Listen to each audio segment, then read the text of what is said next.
brave man. I'll give you that.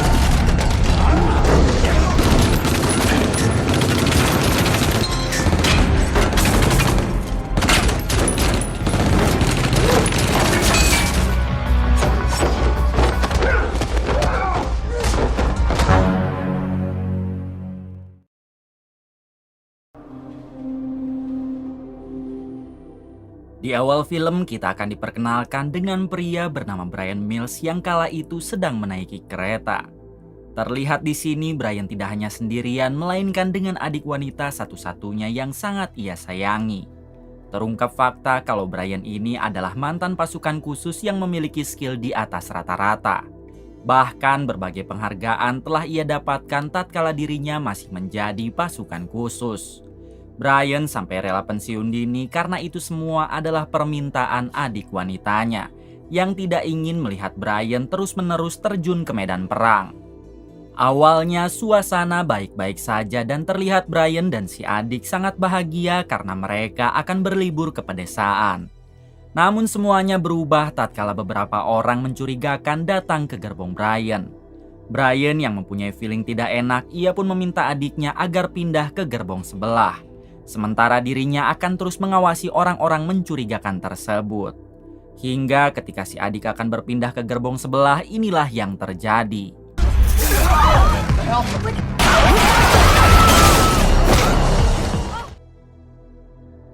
Meskipun Bryan dapat menghabisi orang-orang mencurigakan itu, namun sayangnya si adik harus tewas karena ditembak oleh orang-orang tadi.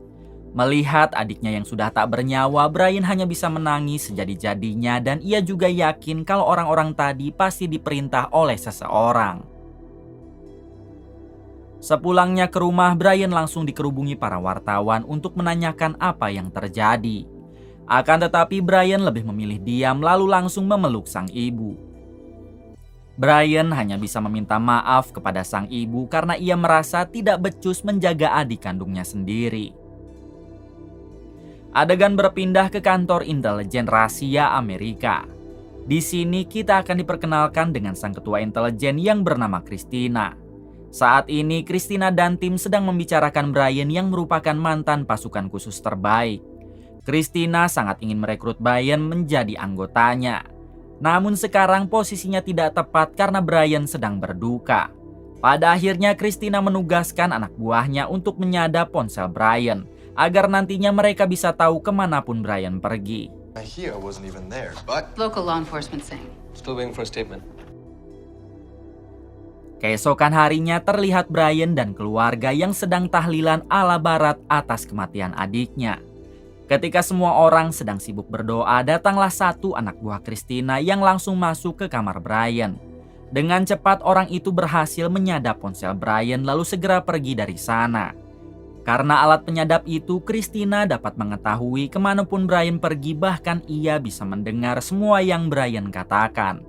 Bryan sendiri tidak sadar dengan hal tersebut, karena setelah tahlil selesai, ia diajak ngobrol oleh sahabat mendiang adiknya. Si sahabat begitu bersedih dengan tewasnya adik Bryan, sebab ia telah menganggapnya seperti saudaranya sendiri. Bryan pun mencoba kuat dengan mengatakan jika mereka hanya perlu mendoakan saja almarhumah si adik. That Callie never stopped talking about you. Sore harinya Bryan meminta izin kepada ayahnya untuk menenangkan diri sejenak di rumah kedua mereka. Awalnya sang ayah melarang sebab ia takut kalau Bryan akan memburu para pelaku yang menghabisi si adik.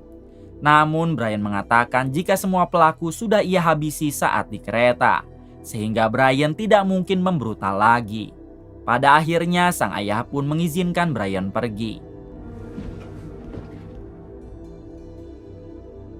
Semua percakapan tersebut tentunya didengar oleh Christina, si ketua intelijen dan para anak buahnya. Sebab kita tahu kalau mereka telah memasang alat penyadap di ponsel Bryan. Kemudian Christina meminta dua anak buahnya untuk mengikuti kemanapun Bryan pergi. Singkatnya, kini Bryan telah sampai di rumah keduanya. Bryan hanya bisa melamun sambil mengingat masa-masa indah bersama dengan si adik. Bryan sangat kesal karena ia tidak tahu harus mencari kemana lagi tentang siapakah dalang di balik tewasnya si adik. Malam harinya terlihat dua anak buah Christina, si ketua intelijen, yang sudah sampai di parkiran rumah kedua Brian. Mereka hanya mengawasi Brian dari jarak jauh karena itulah yang diperintah Christina. Tak berselang lama saat Brian ngopi, tiba-tiba ada mobil datang dan orang-orangnya langsung menyelundup masuk ke rumah Brian. Kedua anak buah Christina membiarkan saja orang-orang itu masuk karena mereka yakin kalau Brian pasti bisa mengatasinya. Brian sendiri telah mengetahui hal tersebut dari CCTV sehingga ia langsung menyiapkan persenjataan untuk menyambut mereka. Hingga ketika orang-orang itu akan mendobrak pintu, inilah yang Brian lakukan.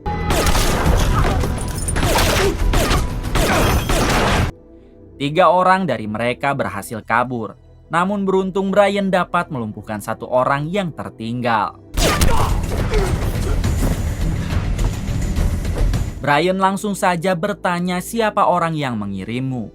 Namun sayangnya orang itu keburu tewas karena tadi sempat terkena tembakan Brian. Brian pun mengambil ponsel yang ada di saku jaket orang tersebut lalu pergi dari sana. Not engage. Say again, do not engage.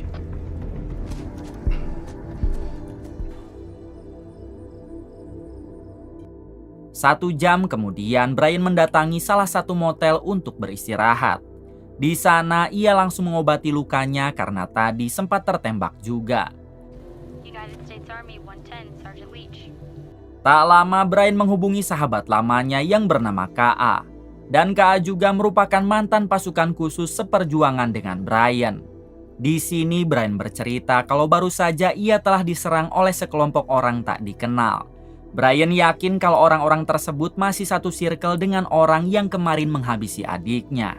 Brian meminta bantuan kepada K.A. untuk mencari tahu siapakah dalang di balik semua ini dan apa maunya. K.A. pun mengiyahkan permintaan Brian dan ia berjanji akan secepatnya mencari informasi. Sebelum azan subuh berkumandang, Brian terbangunkan oleh suara pesan di ponselnya. Ketika dicek, ternyata yang mendapat pesan bukan ponsel Brian, melainkan ponsel yang Brian rampas dari si penyerang sebelumnya. Seketika Brian dibuat terkejut karena yang mengirim pesan itu adalah K.A. sahabat Brian sendiri. Dalam pesan itu K.A. bertanya apakah kau tidak berhasil menghabisi Brian, yang artinya K.A. adalah bagian dari mereka. Mengetahui itu semua, Brian langsung saja bersiap-siap untuk mendatangi rumah K.A. Saat matahari mulai terbit, terlihat K.A. yang akan masuk ke dalam mobilnya. Tiba-tiba datanglah Brian yang langsung menodong K.A. Brian sangat tidak menyangka kalau K.A. akan tega melakukan hal ini kepadanya. K.A. bersumpah jika dirinya terpaksa sebab putrinya dalam ancaman. Kemudian Brian bertanya siapakah orang yang telah memerintah K.A. K.A. menjawab kalau orang tersebut adalah Carlos Mejia yang merupakan kartel terbesar di Kolombia. Carlos adalah orang yang dulu pernah ditangkap oleh Brian, bahkan Brian sampai menghabisi putranya.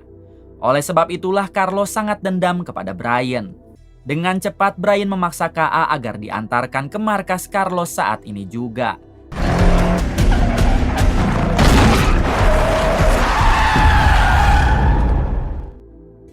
Singkatnya, kini Brian dan K.A. sudah sampai di stasiun bawah tanah untuk menuju ke markas Carlos. K.A. sempat memberitahu kalau beberapa anak buah Carlos sedang membuntuti mereka. Akan tetapi Brian tidak peduli dan terus melanjutkan perjalanan.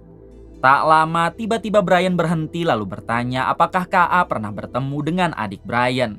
K.A. menjawab iya dan setahu dirinya adik Brian sangatlah cantik beserta baik. Sambil menodongkan pistol, Brian kembali bertanya lantas kenapa K.A. tega mengambil orang yang paling Brian sayangi. Sebagai penebus dosa, K.A. sudah pasrah jika Brian ingin menghabisinya. Namun setelah dirinya tewas, K.A. memohon kepada Brian untuk melindungi dan membesarkan putrinya. Mendengar hal tersebut, Brian menjadi tidak tega lalu meminta K.A. pergi dan jangan pernah menunjukkan wajahnya lagi. Sebelum pergi, K.A. mengatakan kalau Brian harus berhati-hati karena anak buah Carlos sudah berada di sini. Kemudian Brian melanjutkan perjalanan seorang diri dan tentu ia harus berhadapan dengan beberapa anak buah Carlos yang sudah berada di stasiun bawah tanah. Sialnya Brian kehabisan peluru hingga pada akhirnya Brian menyerahkan diri kepada mereka. Ketika akan dibawa ke mobil, ponsel Brian dibuang oleh mereka. Hingga secara otomatis Christina si ketua intelijen akan kehilangan jejak Brian. Beruntung 2 orang anak buah Christina yang ditugaskan mengikuti Brian berhasil menangkap KA lalu menginterogasinya. Alhasil KA memberitahu kalau Brian pasti dibawa ke markas Carlos. KA juga tak lupa mengatakan di mana markas Carlos berada. Saat Brian tersadar, ia sudah dalam kondisi disekap di markasnya Carlos. Tak lama datanglah Carlos sambil mengatakan jika nyawa harus dibayar nyawa. Brian menjelaskan saat itu putra Carlos tewas sebab dia menodongkan senjata kepada anggota DEA. Sedangkan kenapa Carlos menghabisi adik Brian yang tidak bersalah dan itu sangat tidak adil. Carlos menjawab jika setelah Brian tewas maka ia juga akan membantai seluruh anggota keluarga Brian. Dan barulah dendam Carlos terbayarkan. Kemudian Carlos mengambil pisau dan hendak menghabisi Brian, namun tiba-tiba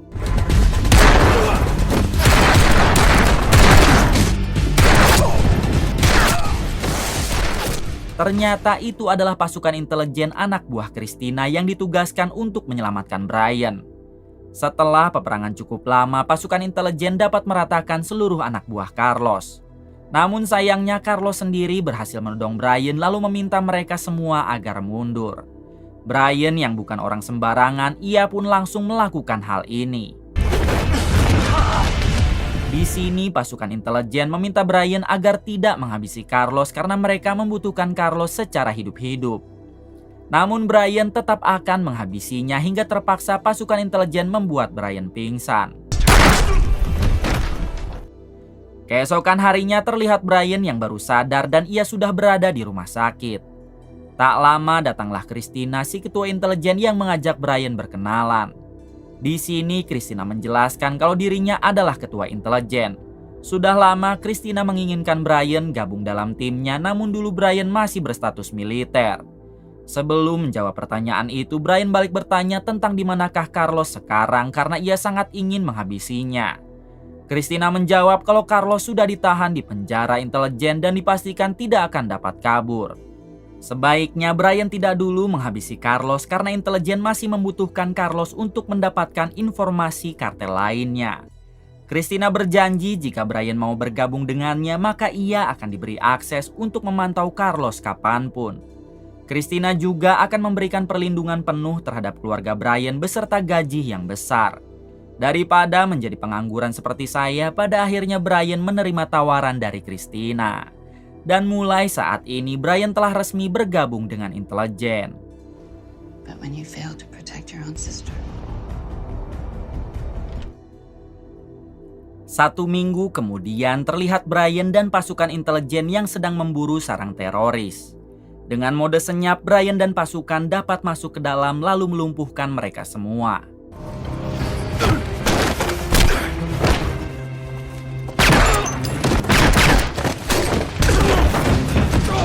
Ketika di dalam, Brian sempat melihat si ketua teroris yang sedang menyandra satu wanita. Seketika Brian jadi teringat dengan adiknya yang tewas. Karena wanita tersebut sangat mirip dengan adik Brian. Alhasil Brian pun langsung membrutal lalu menghajar si ketua teroris itu tanpa ampun. Di waktu yang sama datanglah tim intelijen yang lain dan langsung meminta Brian agar sadar karena semua itu hanyalah latihan. Brian pun hanya bisa meminta maaf sebab ia masih selalu terbayang-bayang dengan kejadian saat adiknya dihabisi.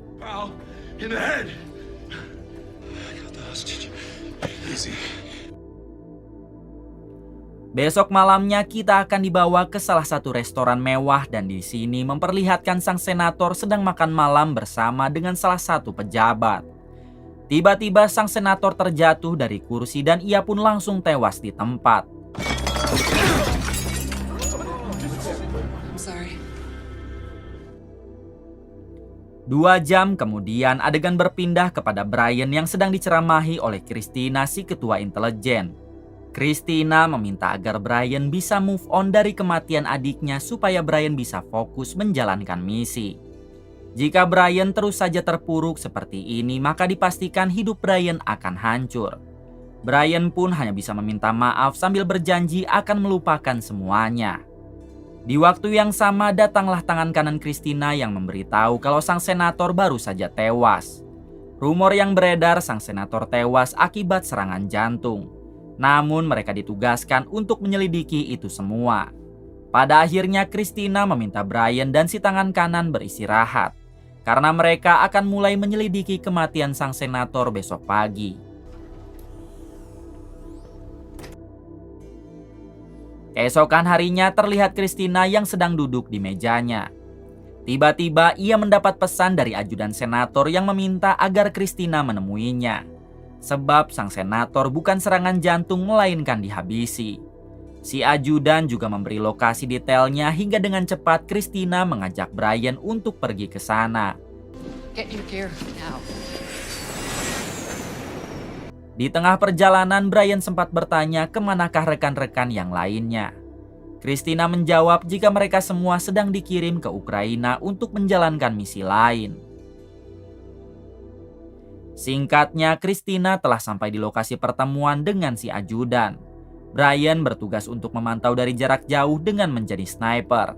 Sedangkan tangan kanan Christina dan satu anak buahnya bersiap dengan mobilnya sambil mengawasi kondisi sekitar. Saat bertemu, si ajudan mengatakan kalau senator bukan terkena serangan jantung melainkan diracun oleh seseorang. Bahkan sekarang si ajudan sedang dikejar oleh anak buah orang yang telah menghabisi senator. Si ajudan meminta Christina agar memasuki mobilnya karena sebentar lagi orang yang mengejarnya akan datang. Kemudian si ajudan membawa Christina pergi sedangkan Brian dan yang lain terus mengawasi mereka. Baru saja akan menceritakan semuanya, tiba-tiba si ajudan ada yang menembak hingga membuatnya tewas. Akibat hal tersebut, mobilnya juga harus terguling dan membuat Christina terluka parah. Brian langsung saja mengejar si penembak. Namun karena orang itu menggunakan motor, Brian gagal mengejarnya. Akan tetapi Brian sempat memoto wajah si penembak dengan menggunakan sniper canggihnya. Di waktu yang sama, tangan kanan Christina dan anak buahnya datang untuk melihat kondisi Christina. Mereka pun langsung membawa Christina yang terluka parah ke rumah sakit terdekat. Sesampainya di rumah sakit, Christina segera ditangani oleh dokter. Sedangkan Brian dan yang lain kembali pulang ke markas. Keesokan harinya terlihat tim intelijen yang ditugaskan ke Ukraina kini telah pulang ke markas dan mereka langsung menyelidiki kasus sang senator. Seorang anggota berkulit hitam yang bernama Mike sampai menggelengkan kepala karena ia tidak mengerti bagaimana caranya Brian bisa mengambil foto si penembak ajudan senator yang kabur menggunakan motor. Brian menjawab jika itu semua hanyalah kebetulan. Dengan teknologi canggihnya, tim intelijen dapat mengetahui profil si penembak hanya menggunakan foto dari Brian. Ternyata si penembak itu bernama William Davis yang merupakan mantan tentara. Sekarang dia telah menjadi tentara bayaran dan tinggal di California. Hanya Williamlah satu-satunya orang yang dapat mereka mintai keterangan hingga sebisa mungkin mereka semua harus menangkap William secara hidup-hidup. Dikarenakan Christina masih di rumah sakit, jadi yang memimpin misi kali ini adalah Mike. Dengan cepat Mike memerintah semua pasukan untuk bersiap termasuk Brian. Sebab hari ini juga mereka akan menangkap William. Sesampainya di TKP, Mike meminta Brian agar menunggu saja di mobil. Sebab ia takut Brian akan kembali teringat dengan mendiang adiknya lalu menggagalkan misinya. Sedangkan Mike dan yang lain akan masuk ke dalam untuk melakukan penggerebekan. Stay frosty, bro.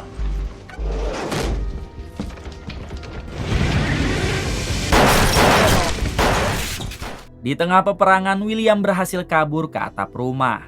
Sedangkan Mike dan yang lain harus kehilangan jejaknya. Brian yang sedang menunggu di mobil, ia pun tak sengaja melihat William. Hingga tanpa basa-basi, Brian langsung mengejar William ke atap rumah.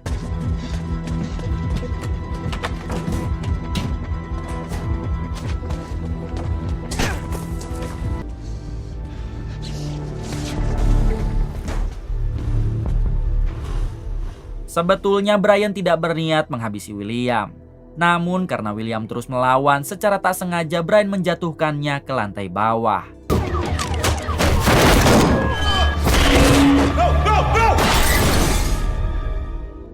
Beruntung William masih bernafas sehingga tim intelijen langsung membawanya ke rumah sakit. Sesampainya di rumah sakit, William segera ditangani oleh tim medis. Sementara Brian dan yang lain hanya bisa menunggu dari luar ruangan. Tak berselang lama, Brian melihat CCTV rumah sakit yang menunjukkan ada 4 orang mencurigakan datang. Brian langsung saja menghubungi Mike dan mengatakan kalau ada sekelompok orang yang datang. 2 orang menuju lift dan 2 orangnya lagi menuju tangga. Brian yakin kalau kelompok tersebut adalah orang yang diutus untuk menghabisi William supaya William tidak membuka mulut. Brian pun segera mengambil tindakan dengan memasuki ruangan William lalu berpura-pura menjadi William.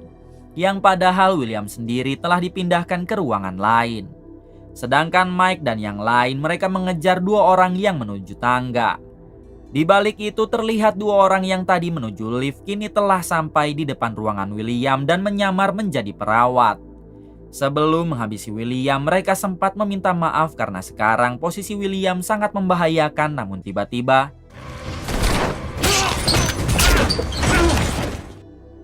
ternyata itu adalah Brian, bukan William. Brian dapat menghabisi 1 dari mereka dan satunya lagi berhasil dilumpuhkan. Keesokan harinya terlihat Brian dan Mike sedang menginterogasi orang yang kemarin Brian tangkap. Terlihat di sana juga ada Christina yang sudah sembuh dari kecelakaan sebelumnya. Christina langsung saja bertanya siapakah dalang di balik tewasnya sang senator. Awalnya orang itu menjawab tidak tahu karena dirinya hanya diperintah menghabisi William saja. Namun setelah Brian mengancam akan menyuntikkan racun agar dia mati dengan penuh rasa sakit, akhirnya orang itu mengatakan kalau dalang di balik tewasnya sang senator adalah si pejabat sahabat senator itu sendiri. Alasan si pejabat menghabisi senator karena dia telah ketahuan korupsi. Mendengar hal tersebut, Christina dan tim langsung pergi dari sana.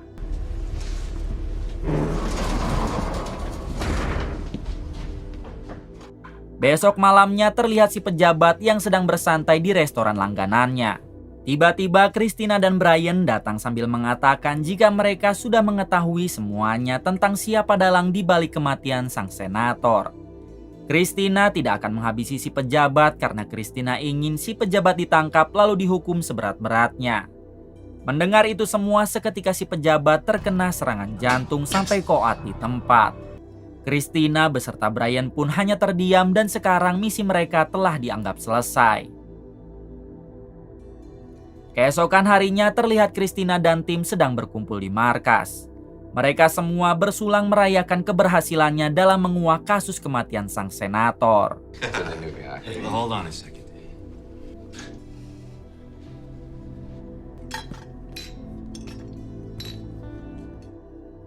1 minggu kemudian terlihat Brian yang sedang berada di rumah barunya. Semenjak bergabung dengan intelijen, Brian mampu membeli rumah yang jaraknya tidak jauh dari markas intelijen. Brian juga hanya tinggal sendiri sebab kedua orang tuanya tidak mau diajak pindah. Tak lama Brian kedatangan tamu yang ternyata itu adalah sahabat mendiang adiknya yang bernama Anna. Anna mengatakan kalau dirinya sangat khawatir kepada Brian karena semenjak si adik tewas, Brian tidak pernah terlihat lagi. Brian menjawab kalau sekarang ia telah bergabung dengan intelijen sehingga akan sangat jarang sekali pulang kampung. Brian juga bercerita kalau timnya telah berhasil menangkap pembunuh si adik yaitu Carlos Mejia. Even so, I gotta say I'm a little... Ketika sedang asik mengobrol, tiba-tiba Brian dihubungi oleh Christina yang memintanya agar merapat ke markas.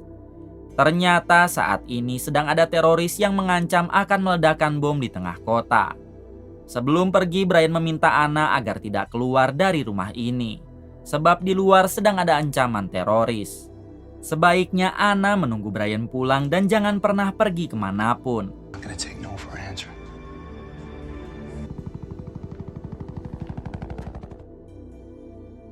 Singkatnya, Brian telah sampai di markas dan Christina langsung membriefing semua timnya.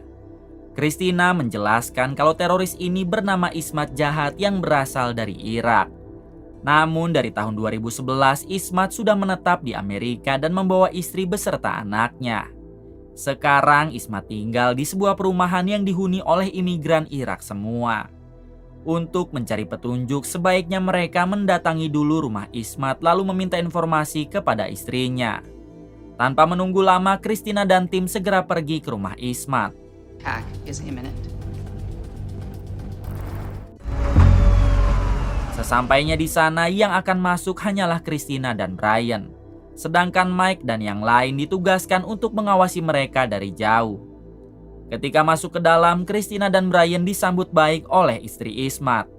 Christina langsung saja bertanya apakah istri Ismat tahu kalau suaminya telah menjadi teroris yang mengancam akan meledakkan bom di tengah kota. Si istri bersumpah kalau Ismat suaminya adalah orang baik dan sangat dekat dengan agama. Si istri yakin jika Ismat hanya sedang dipaksa oleh seseorang untuk mau melakukan hal tersebut. Sudah 3 hari Ismat tidak pulang dan terakhir ia melihatnya Ismat sedang bermain sepak bola di halaman belakang namun tiba-tiba menghilang. He owns 2 guns. I know what you're thinking, but you're wrong. Angry. That must make you feel. Tak lama tiba-tiba putra Ismat berlari ke halaman belakang dan Brian langsung mengejarnya. Putra Ismat seperti sedang menyembunyikan sesuatu sehingga Brian terus saja mengejarnya. Kejar-kejaran itu sampai di suatu gedung yang di dalamnya berisi imigran dari Irak semua. Putra Ismat memberikan ponsel kepada seseorang dan meminta mereka agar melindunginya. Brian sempat berkata kalau dirinya bukanlah orang jahat dan hanya ingin menenangkan putra Ismat saja. Namun orang-orang di sana langsung menyerang hingga terjadilah baku hantam. FBI? Hanya dengan hitungan detik, Brian dapat mengalahkan mereka lalu merampas ponsel tadi. Kemudian Brian meminta putra Ismat agar tenang karena dia datang untuk menolong.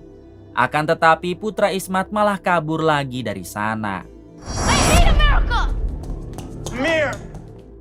1 jam kemudian Brian dan tim telah kembali ke markas. Di sana mereka langsung memeriksa isi dalam ponsel putra Ismat. Ternyata isinya adalah video ketika putra Ismat main bola di halaman belakang. Namun dari kejauhan terlihat Ismat yang diculik lalu dibawa paksa ke dalam mobil. Beruntung ada barcode yang menempel di kaca mobil tersebut sehingga anak buah Christina segera melacak barcode itu. Ketika dicek ternyata mobil tersebut milik seorang mantan agen khusus yang bernama Tom. Pada akhirnya Christina menugaskan semua anak buahnya untuk segera menangkap Tom. She didn't say. Sore harinya ini dia Tom, si mantan agen khusus yang saat itu sedang berziarah ke kuburan sahabatnya. Selesai berziarah, Tom langsung menuju mobil untuk pulang ke rumah, namun tiba-tiba saat tersadar, Tom sudah berada di hadapan Christina dan yang lain. Di sini Brian bertanya di manakah Ismat jahat sekarang, karena mereka tahu kalau sebelumnya Ismat diculik oleh Tom. Brian juga bertanya kenapa mereka membuat Ismat seolah-olah teroris yang akan meledakkan bom di tengah kota. Awalnya Tom tidak mau sama sekali membuka mulut, namun setelah diancam akan dihabisi seluruh anggota keluarganya, Tom pun memberitahu semuanya. Sebenarnya yang memerintah Tom adalah Menteri Pertahanan. Si menteri menugaskan Tom untuk menculik Ismat lalu memaksanya agar menjadi teroris yang akan meledakkan bom bundir di tengah kota. Semua itu si menteri lakukan agar Amerika melakukan penyerangan terhadap negara Irak. Sehingga dengan hal tersebut si menteri bisa mengkorup dana perang sebesar-besarnya. Sekarang Ismat sudah dipasangi rompi bom di badannya dengan daya ledak sangat tinggi. Ismat berada di toilet cafe yang ada tepat di jantung ibu kota. Dan bom tersebut akan meledak dalam waktu 1 jam ke depan. Mendengar hal tersebut, Christina langsung saja menugaskan Brian, Mike, dan yang lain untuk menyelamatkan Ismat. Sedangkan dirinya akan mencari informasi lebih lanjut tentang si Menteri Pertahanan. Singkatnya, Brian dan tim sudah sampai di kafe yang dimaksud. Brian langsung pergi ke toilet untuk mencari Ismat, sedangkan Mike dan yang lain mengamankan semua pengunjung. Saat bertemu dengan Ismat, Brian memintanya agar tenang karena ia datang untuk menolong. Kemudian Brian membawa Ismat ke tempat sepi sambil mencari cara untuk bisa menjinakkan rompi bomnya. Where are we going? Where there's no cell phone signal. Setelah diteliti, ternyata rompi bom itu akan diledakkan dari jarak jauh dengan menggunakan ponsel. Artinya, jika tidak ada sinyal, maka bom itu akan otomatis nonaktif. Dengan cepat, Brian membawa Ismat ke tempat yang dipastikan tidak ada sinyal.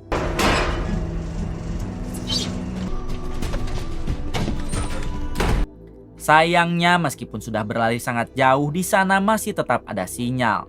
Sedangkan waktu yang tersisa hanya tinggal 40 detik lagi. Secara tak sengaja, Brian menemukan sumur dan ia langsung saja membawa Ismat masuk ke dalam sumur tersebut.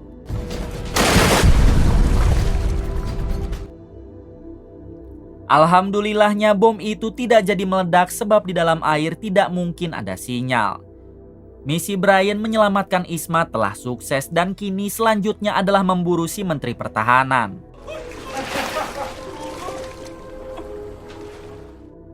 Hari berikutnya, Christina mengajak Brian untuk menangkap si Menteri. Christina akan mengajak si Menteri bertemu di sebuah taman sedangkan Brian menjadi sniper dari jarak jauh. Brian sempat bertanya apakah si Menteri tidak tahu kalau mereka sedang memburunya. Christina menjawab jika mereka adalah intelijen rahasia, sehingga tidak ada satu orang pun yang mengetahui setiap misi mereka kecuali sang presiden. Di sore hari terlihat Christina yang sedang duduk sendiri di taman sambil menunggu si Menteri datang. Sementara Brian sudah siap dengan snipernya dan tinggal menunggu aba-aba dari Christina. Tak lama datanglah si Menteri hingga mereka pun langsung mengobrol. Di tengah obrolannya, Christina langsung to the point dengan bertanya kenapa si Menteri tega mengkambing hitamkan imigran dari Irak hanya demi kepentingan perut buncitnya. Christina juga menambahkan jika sampai bom itu meledak, maka akan banyak sekali warga Amerika yang menjadi korban. Mendengar hal tersebut, jelas saja si Menteri kaget dan ia hendak mengeluarkan senjata, namun tiba-tiba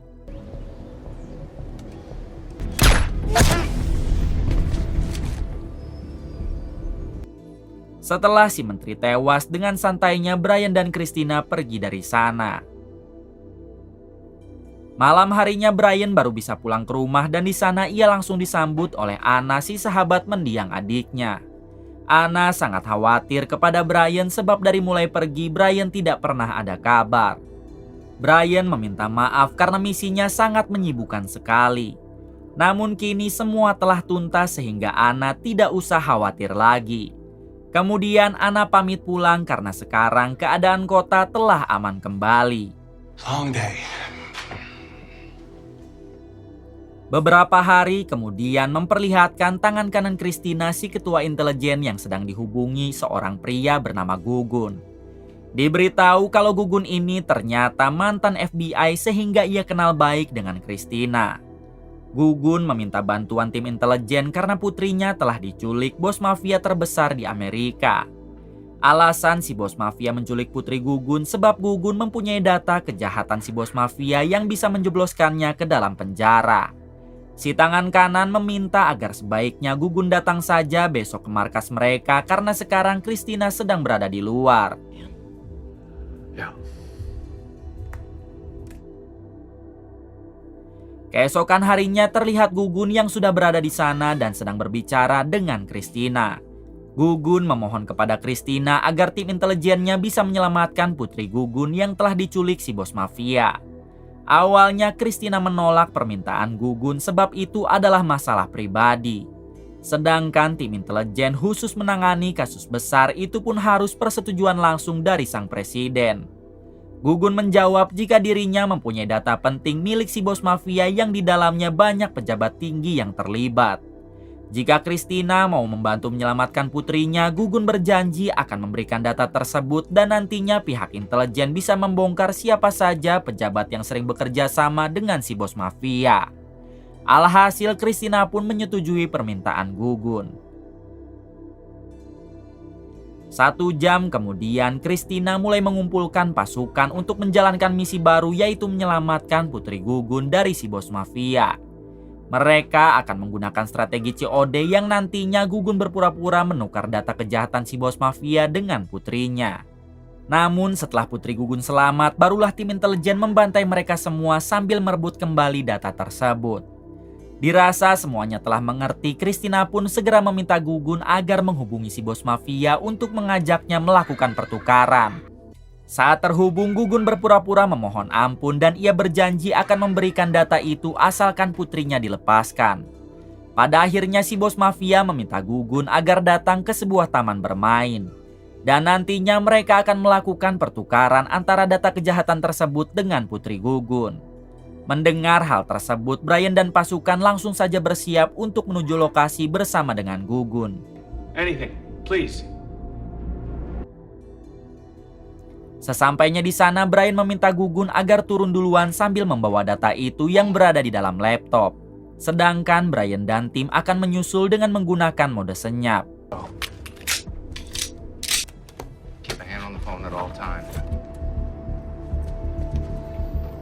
Singkatnya, Gugun berjalan sendiri ke taman bermain sambil membawa laptop yang berisi data kejahatan si bos mafia. Tak lama terlihat para anak buah si bos mafia yang datang berpencar karena mereka takut jika ini adalah jebakan. Terlihat juga putri Gugun yang sudah dibawa, namun tiba-tiba mereka kembali pergi sebab melihat kehadiran Brian dan tim yang ada di sana. Dengan sigap Brian mengejar orang-orang itu sementara Gugun diamankan oleh Mike dan yang lain ke dalam mobil.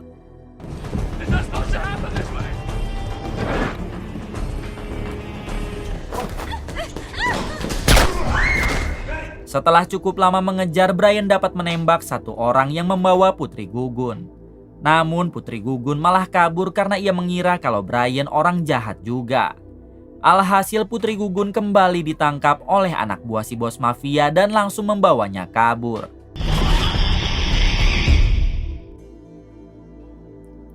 Kemudian Brian membawa ponsel si pria yang tadi ia tembak, lalu memindahkan jasad pria itu ke dalam tong sampah. Ketika di markas, tangan kanan Christina langsung memeriksa ponsel yang tadi Brian bawa. Ternyata pria yang tadi Brian habisi adalah adik kandung si bos mafia. Sehingga dipastikan masalah ini akan tambah rumit. Gugun menjadi tambah frustasi karena bukannya sukses namun misi intelijen gagal total dan akan semakin membahayakan putrinya. Brian mencoba menenangkan Gugun sebab ia akan bertanggung jawab meskipun harus sendirian. Is there leverage? This is a multi. It doesn't make any sense for them to kill her yet. Tak lama si bos mafia menghubungi ponsel adiknya yang dibawa Brian. Dalam panggilan itu si bos mafia meminta Brian agar datang sendirian sambil membawa laptop yang berisi data kejahatannya. Jika sampai Brian datang membawa pasukan, maka dipastikan putri Gugun tidak akan selamat. Kemudian si bos mafia mengirim lokasi pertemuannya dan Brian harus datang tepat jam 9 pagi. You and only you. Keesokan harinya terlihat Brian yang sudah standby menunggu di lokasi pertemuan. Dengan kasar kedua orang itu memaksa Brian agar masuk ke dalam mobil, namun tiba-tiba Brian dapat menghabisi satu orang dari mereka dan satunya lagi Brian paksa agar mengantarkannya ke markas bos mafia.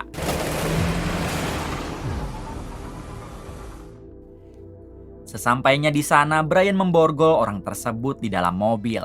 Lalu ia masuk ke markas si bos mafia dan siap untuk membrutal.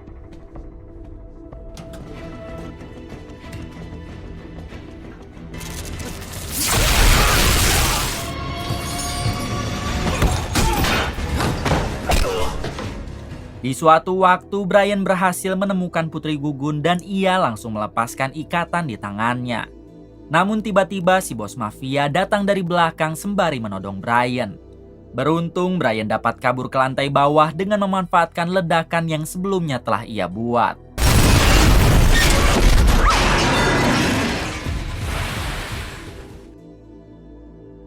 Ternyata si bos mafia masih selamat sehingga ia segera mengejar Brian.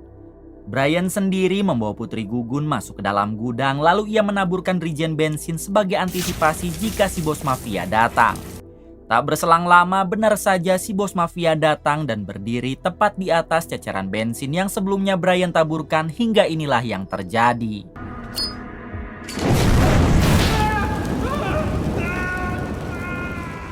Brian pun berhasil menyelamatkan Putri Gugun sekaligus menghabisi si bos mafia tanpa harus memberikan laptop berisi data kejahatan si bos mafia. 5 menit kemudian datanglah Mike dan yang lain. Terlihat di sana juga ada Gugun yang langsung memeluk putrinya. Tak lupa Gugun juga berterima kasih kepada Brian karena telah menyelamatkan sang putri. 2 hari kemudian memperlihatkan Brian yang sedang berolahraga di tempat yang cukup ramai. Di waktu yang sama tiba-tiba ada sekelompok orang yang menyuntikkan cairan mematikan kepada salah satu pria yang ada di sana. Dengan cepat Brian segera mengecek kondisi pria tersebut yang ternyata masih sekarat. Sedangkan sekelompok orang itu berhasil melarikan diri. Sebelum tewas, pria tersebut sempat memberikan satu kunci brankas kepada Brian dan memintanya untuk membuka brankas itu dengan menggunakan kunci tersebut. Ketika dicek oleh tangan kanan Christina, ternyata kunci itu untuk membuka salah satu brankas yang berada di bank. Akan tetapi bank tersebut bukan berada di Amerika melainkan di Swiss. Christina yang penasaran dengan apa isi dalam brankas itu, ia pun langsung menugaskan timnya untuk pergi ke Swiss lalu mengambil isi dalam brankas tersebut. Namun karena misi ini ilegal, Christina meminta kepada semua tim untuk menjalankan misi secara terselubung bagaimanapun caranya. Sebelum pergi, tangan kanan Christina memberitahu jika pemilik bank itu adalah seorang pria gendut bernama Samsul. Agar tidak membahayakan banyak orang, sebaiknya mereka menculik Samsul dan manajer banknya saja. Sebab jika 2 orang itu berhasil diculik, maka mereka akan dengan mudah masuk ke ruangan brankas. Tanpa menunggu lama, Brian dan tim pun segera berangkat ke Swiss untuk menjalankan misi terselubung ini. Singkatnya, Brian dan tim telah sampai di Swiss. Di sini Brian membagi tugas yang mana dia dan rekan wanitanya akan menculik Samsul si pemilik bank. Sedangkan Mike dan yang lain ditugaskan untuk menculik si manajer. Tonight. That's nuts.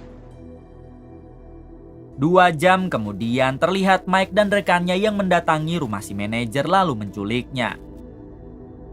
Sementara Brian dan rekan wanitanya juga telah berhasil menodong Samsul lalu membawanya secara paksa. How you like that for a happy ending? Kemudian Brian mengabari Mike jika dirinya telah berhasil menculik Samsul dan lebih baik mereka segera bertemu di bank yang dimaksud. Pada akhirnya Brian membawa Samsul ke sana sedangkan Mike membawa si manajer. Tak berselang lama terlihat Brian dan rekan wanitanya yang memaksa Samsul beserta si manajer untuk membawanya ke ruang brankas. Mike dan yang lain kini bertugas menjaga di luar bank untuk melihat kondisi sekitar. Sebelum memasuki ruangan brankas, si manajer meminta Brian dan rekannya agar tidak ada satupun di antara mereka yang membawa senjata. Sebab ruangan brankas itu dilengkapi oleh sensor sensitif pendeteksi senjata. Jika sensor itu berbunyi, maka secara otomatis akan terhubung kepada polisi.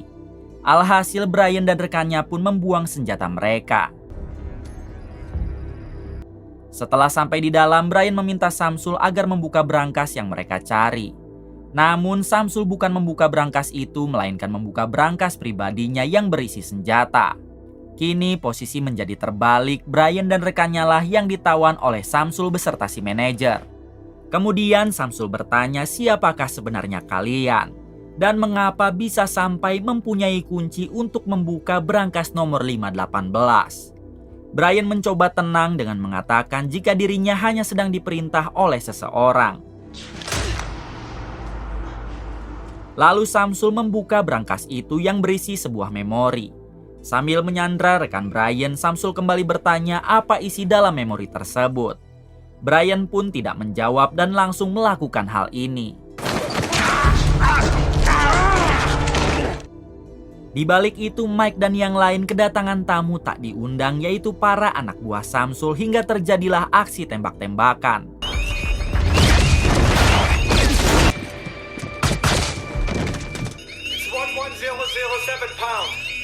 Akibat tembak-tembakan itu, alarm keamanan berbunyi keras dan langsung terhubung ke polisi setempat. Brian yang menyadari hal tersebut, ia pun bergegas pergi sambil membawa memori yang dicarinya. Ketika akan berjalan menuju luar, Brian melihat Mike yang telah membantai para anak buah Samsul. Namun sayangnya Mike juga harus terkena tembakan sehingga membuatnya tak berdaya. Dengan cepat, Brian dan yang lain langsung membawa Mike ke rumah sakit terdekat.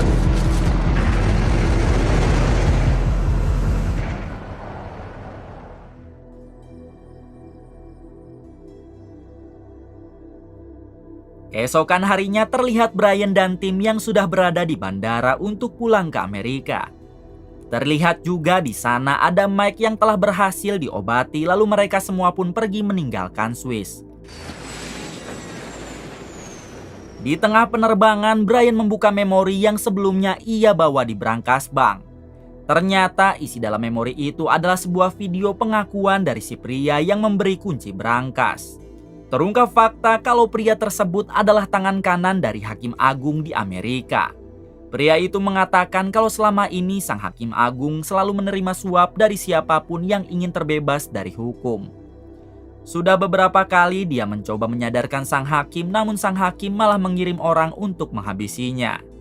Beruntung si pria tersebut sempat membuat video pengakuan lalu ia simpan di brankas bank yang ada di Swiss. Mengetahui itu semua, Brian menjadi geram dan ia berjanji akan segera memburu Hakim Agung. Namun si rekan wanita meminta Brian agar tidak bertindak seenaknya karena mereka mempunyai atasan yaitu Christina.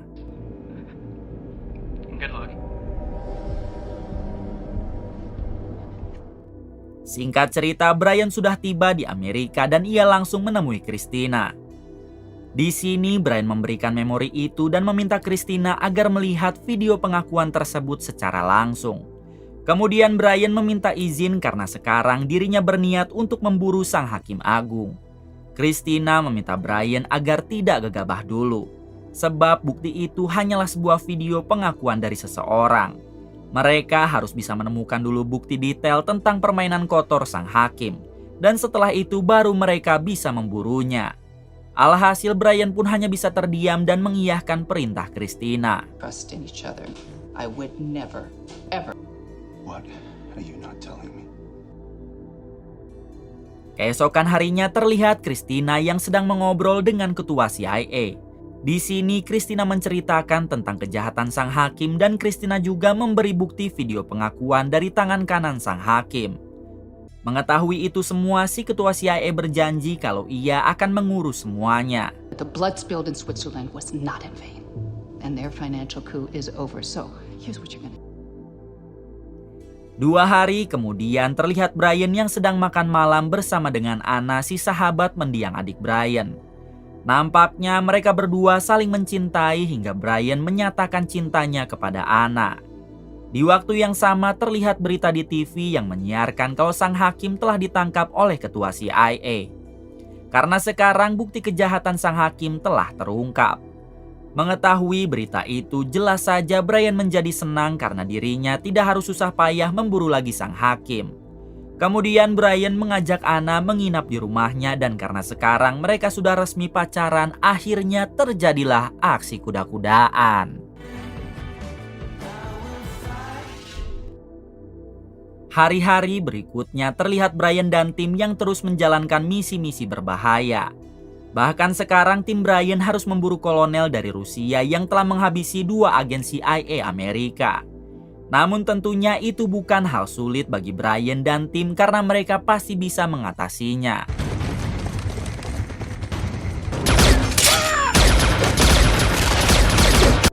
Berbeda dengan Mike, rekan Brian di intelijen, akibat luka tembak di misi sebelumnya, ia pun diberikan cuti selama 1 minggu. Alhasil, Mike hanya menghabiskan waktu dengan berolahraga bersama dengan anak-anak komplek. Got this, bro. Feel better. Selesai menjalankan misi di Rusia, sekarang Brian telah kembali ke rumah dan terlihat sedang bermesraan dengan anak kekasihnya. Diberitahu jika saat ini mereka telah tinggal satu rumah layaknya pasangan suami istri. Brian berjanji kalau sebentar lagi dirinya akan segera menikahi Anna. Tentu saja Anna menjadi sangat bahagia hingga mereka pun langsung tumpang tindih. Keesokan harinya Brian dan tim diberi misi lagi oleh Christina, yaitu menangkap pemasok senjata ilegal terbesar. Bahkan orang itu jugalah yang dulu selalu memasok senjata untuk Carlos Mejia, si kartel terbesar Meksiko yang menghabisi adik Brian. Dirasa semuanya sudah siap, Brian dan tim langsung pergi untuk menangkap si pemasok senjata. Terlihat Mike juga yang sudah sembuh total dan kini bisa bergabung lagi dengan Brian CS.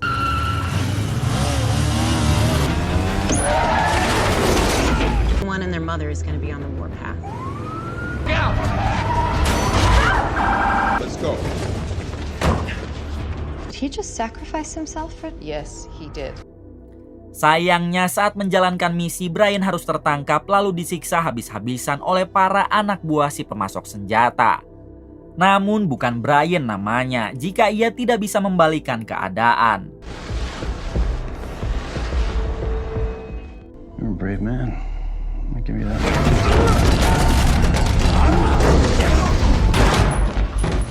Tak berselang lama datanglah Mike dan yang lain hingga mereka langsung membantu Brian. Pada akhirnya Brian berhasil selamat sekaligus menangkap si pemasok senjata. 4 hari kemudian terlihat Brian, Mike dan yang lain sedang ditugaskan oleh Christina menjemput seorang wanita di bandara.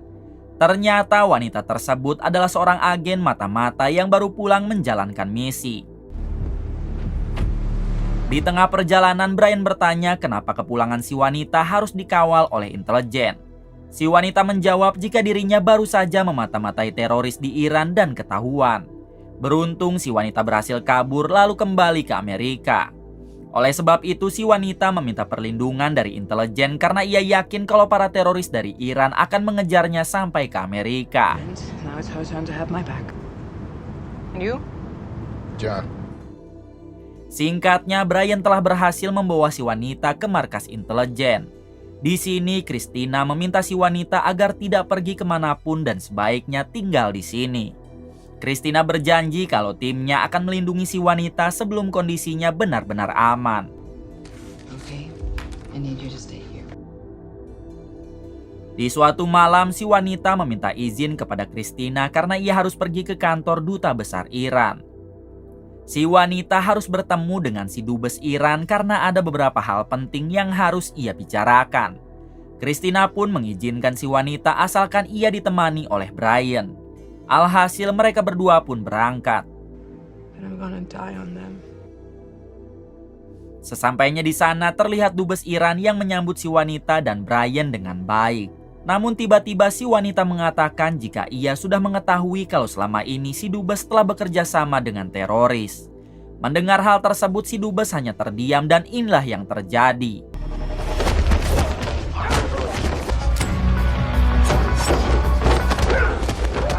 Brian terus saja menghabisi semua anak buah si dubes yang ada di sana.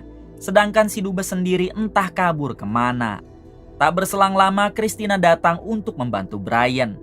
Hingga mereka pun mengejar para anak buah si dubes yang berlari ke parkiran mobil. Di sana si wanita mencoba mendekati satu mobil untuk mencari anak buah si dubes, namun tiba-tiba akibat ledakan tersebut si wanita harus tewas.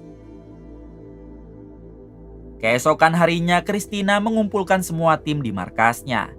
Ia begitu kecewa kepada dirinya sendiri yang tidak bisa melindungi si wanita.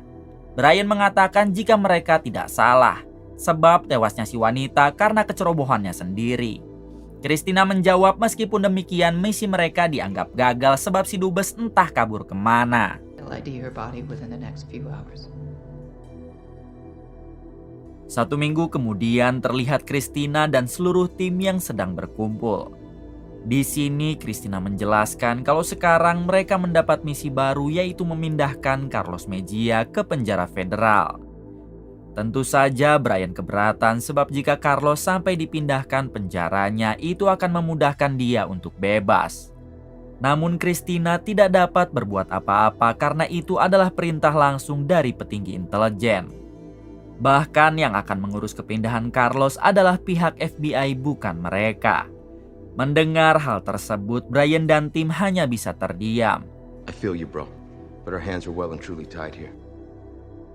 Sesampainya di rumah, Brian curhat kepada anak kekasihnya kalau Carlos si kartel yang menghabisi adiknya akan dipindahkan ke penjara federal. Brian sangat kecewa dengan keputusan itu karena jika sampai Carlos pindah penjara, ia akan mudah untuk bebas. Anna pun hanya bisa menenangkan Brian karena segala sesuatu pasti ada hikmahnya. Government. Okay, wait. Probably the cartel too. Adegan berpindah ke sebuah basement yang mana di sana terlihat ada seorang pria yang sedang memarkirkan mobilnya. Namun saat pria itu turun, tiba-tiba ia langsung diculik oleh sekelompok orang. Di balik itu kita akan diperkenalkan dengan ketua FBI wanita yang bernama Katie. Sebelum berangkat ke kantornya, Katie mendapat panggilan dari suaminya. Akan tetapi saat diangkat, si suami tiba-tiba meminta tolong karena dirinya telah diculik. Ternyata pria yang tadi diculik di basement adalah suami Katie. Kemudian si penculik mengatakan jika Katie masih ingin melihat suaminya hidup, ia harus menyerahkan tahanan bernama Carlos Mejia kepada mereka. Diberitahu kalau anak buah Carlos telah mengetahui jika bosnya akan dipindahkan ke penjara federal oleh FBI. Maka dari itu para anak buah Carlos menculik suami Katie, karena Katie lah yang akan memimpin misi pemindahan Carlos.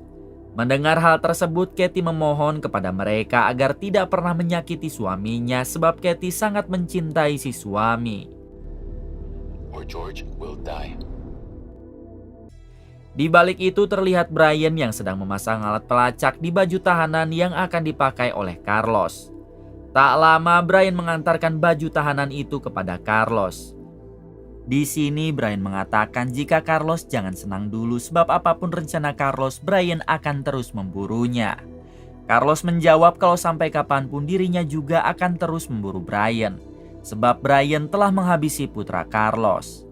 Sekali lagi Brian menjelaskan saat digerebek dulu putra Carlos menodongkan senjata kepada anggota DEA, sehingga terpaksa Brian menghabisinya. Berbeda dengan Carlos yang menghabisi adik Brian tanpa adanya dosa dan perlawanan. Mendengar hal tersebut, Carlos hanya tersenyum sambil mengatakan kita lihat saja nanti.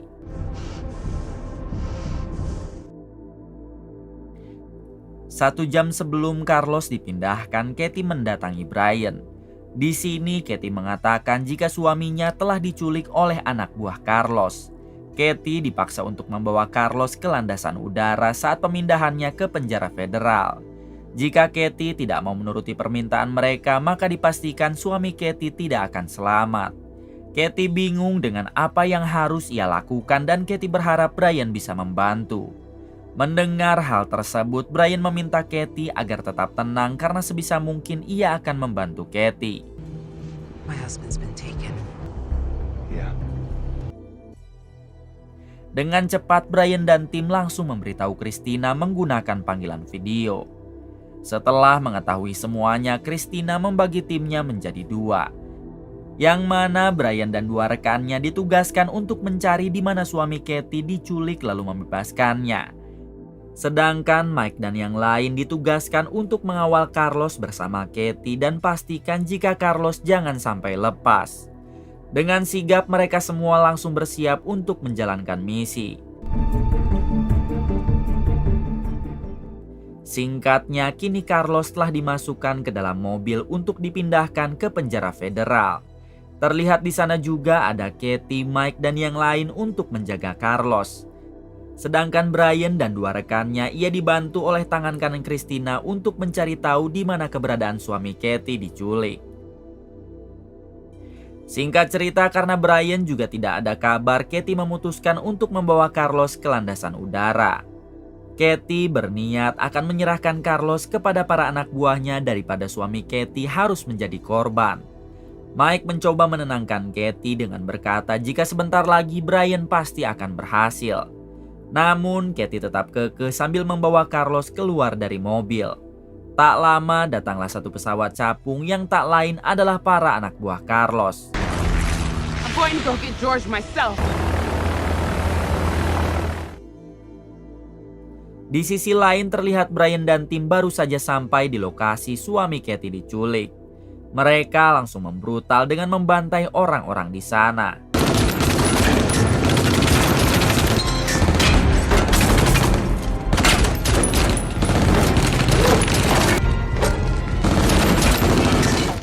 Hingga di suatu waktu Brian berhasil menemukan suami Katie namun sedang ditodong oleh satu musuh.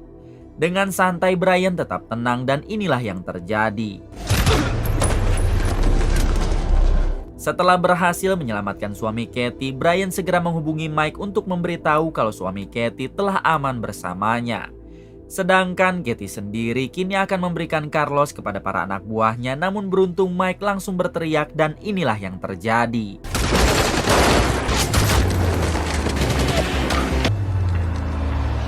Mereka dapat menghabisi semua anak buah Carlos, akan tetapi sayangnya Carlos kabur entah kemana.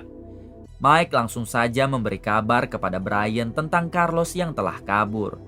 Dengan cepat Brian membuka ponsel untuk melihat di mana lokasi Carlos sekarang. Sebab sebelumnya Brian telah memasang GPS di baju tahanan Carlos. Adegan berpindah kepada Anna, kekasih Brian yang tiba-tiba mendapat kiriman paket di rumahnya. Anna sempat kebingungan karena ia sama sekali tidak pernah memesan paket tersebut, namun tiba-tiba ternyata itu adalah para penculik anak buah Carlos dan mereka pun berhasil membawa Anna pergi. Di sisi lain terlihat Carlos yang mencoba kabur dengan menggunakan mobil sheriff. Tiba-tiba datanglah Brian yang langsung menodong Carlos. Kemudian Brian memborgol Carlos dan ia berniat untuk membawa kembali Carlos ke penjara intelijen. Akan tetapi saat di perjalanan Brian dihubungi oleh Anna yang berteriak meminta tolong karena dirinya telah diculik. Lalu si penculik meminta Brian agar melepaskan Carlos jika Anna masih tetap ingin hidup. Dengan penuh amarah Brian membuka borgol di tangan Carlos lalu menghajarnya. Brian juga menodongkan senjata kepada Carlos dan meminta agar Carlos melepaskan Anna. Carlos mempersilahkan Brian jika ingin menghabisinya. Namun dipastikan kalau Anna juga akan tewas. Tak ada pilihan lain, dengan berat hati akhirnya Brian melepaskan Carlos dan membiarkannya pergi. Satu jam kemudian setelah Carlos kabur, Brian menumpang dengan mobil ibu-ibu untuk menuju Texas. What about you? Any hidden talents? There's some people say I should go on one of them singing shows. Oh, this is one of my favorites. I want you, my darling.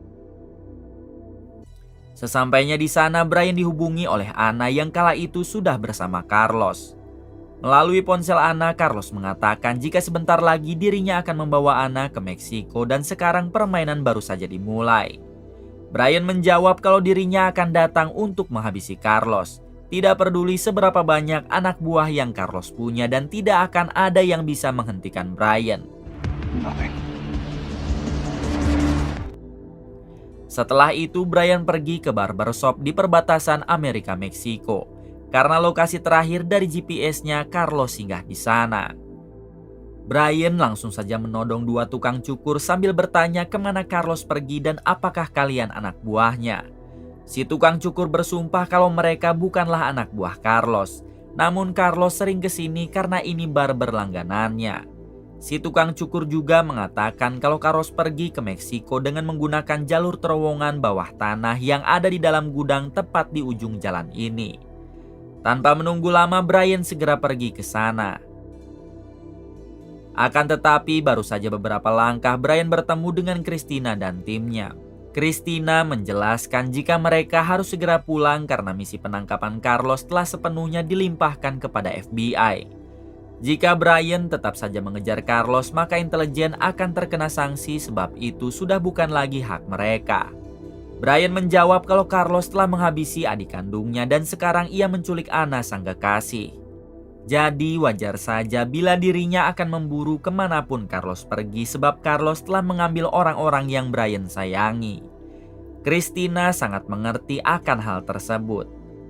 Namun ia memohon kepada Brian untuk kembali.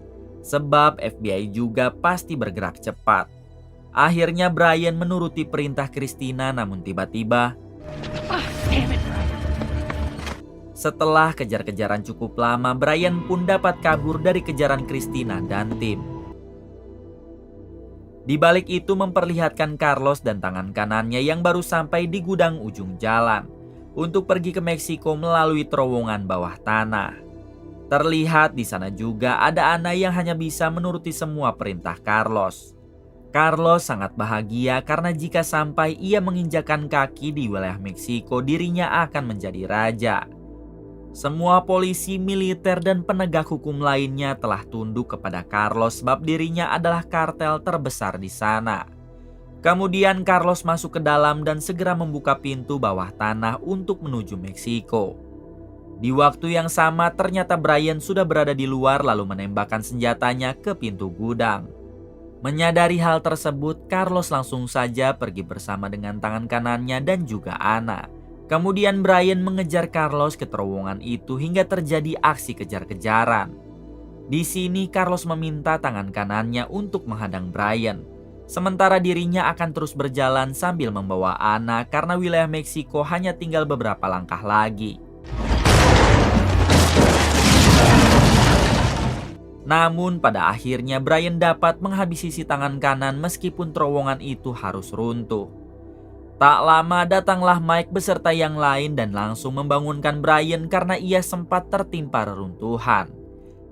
Di sini Mike membujuk Brian agar sebaiknya mereka kembali ke markas. Brian menjawab jika intelijen tidak diizinkan menangkap Carlos, maka sekarang juga Brian keluar dari intelijen. Brian mempersilahkan Mike dan yang lain pulang karena sekarang ia bukan lagi bagian dari intelijen. Hingga Brian menjadi bebas melakukan apapun yang ia inginkan. Namun karena tidak ingin kehilangan Brian, pada akhirnya Mike dan yang lain malah ikut bersama dengan Brian. Singkatnya, Brian dan tim telah sampai di ujung terowongan yang mana itu sudah memasuki wilayah Meksiko. Terlihat juga di sana ada Carlos yang membawa Ana dan disambut baik oleh para militer lalu akan diantarkan pulang ke rumahnya. Sebenarnya Brian sangat ingin keluar untuk membantai mereka semua. Namun Mike memberi saran agar sebaiknya mereka memikirkan dulu cara lain sebab sekarang bukanlah hal yang tepat untuk menyerang. Alhasil Brian pun mau mendengarkan saran dari Mike.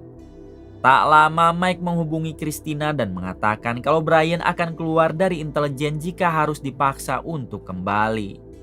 Bahkan sekarang Mike dan yang lain sudah bulat akan membantu Brian. Karena mereka tidak bisa kehilangan Brian yang sudah seperti keluarga sendiri. Daripada kehilangan timnya, akhirnya Christina memberi izin namun mereka harus bergerak secara diam-diam karena itu adalah misi ilegal. Kemudian Brian, Mike, dan yang lain segera mengatur strategi karena hari ini juga mereka akan memburu Carlos yang telah berada di rumahnya sekaligus menyelamatkan Ana. 1 jam kemudian terlihat Carlos yang telah sampai di rumahnya dengan membawa Ana. Terlihat juga di sana yang sedang mengadakan pesta besar sebagai hadiah untuk menyambut kembalinya Carlos. Di balik itu ternyata Brian dan yang lain diam-diam menyelundup masuk ke sana lalu menghabisi satu persatu penjaga dengan mode senyap.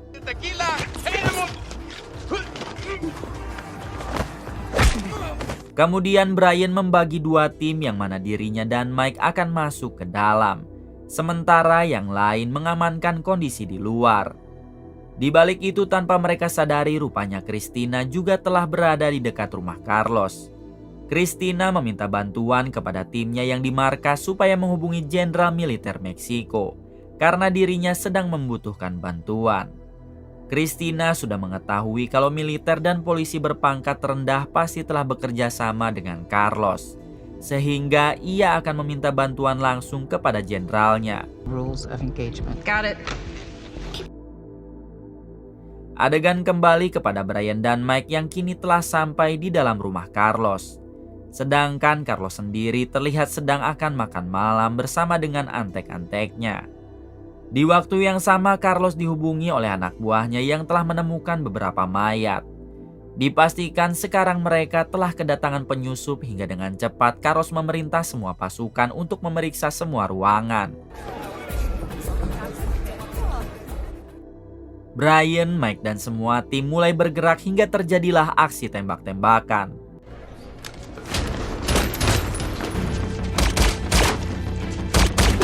Di tengah kericuhan terlihat Carlos yang membawa Ana ke dapur untuk membawanya kabur dari sana. Sedangkan di luar terlihat militer Meksiko yang dimintai bantuan oleh Christina mulai mendekati rumah Carlos. Tak berselang lama, Brian dapat menemukan Ana yang sedang disandra oleh Carlos menggunakan pisau. Carlos berjanji akan menghabisi Ana jika Brian tidak menyimpan senjatanya. Alhasil Brian pun menyerah, namun Carlos tetap melukai Ana kemudian pergi dari sana. Ana pun harus terluka parah di lehernya dan Brian segera meminta Mike dan yang lain untuk membawa Ana ke rumah sakit terdekat.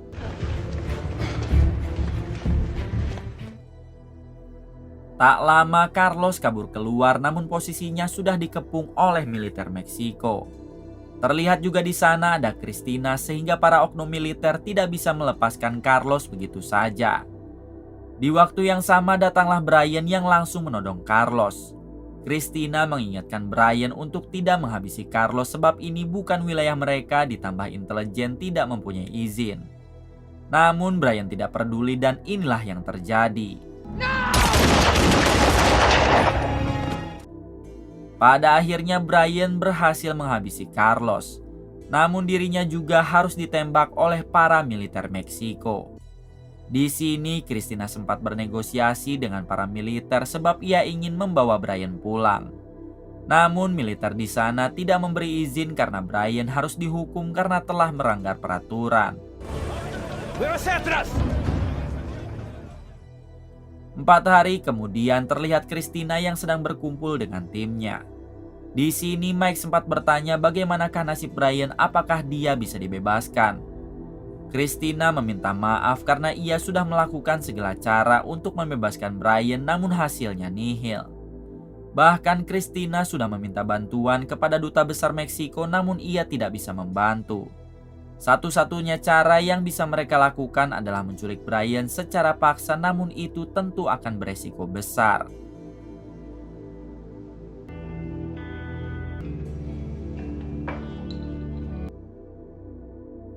Adegan berpindah kepada Ana yang kini sedang dirawat di rumah sakit.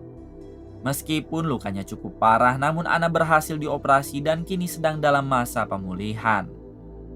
Sedangkan Brian sendiri terlihat kini sedang dikurung di penjara Meksiko dengan keadaan yang sangat memprihatinkan.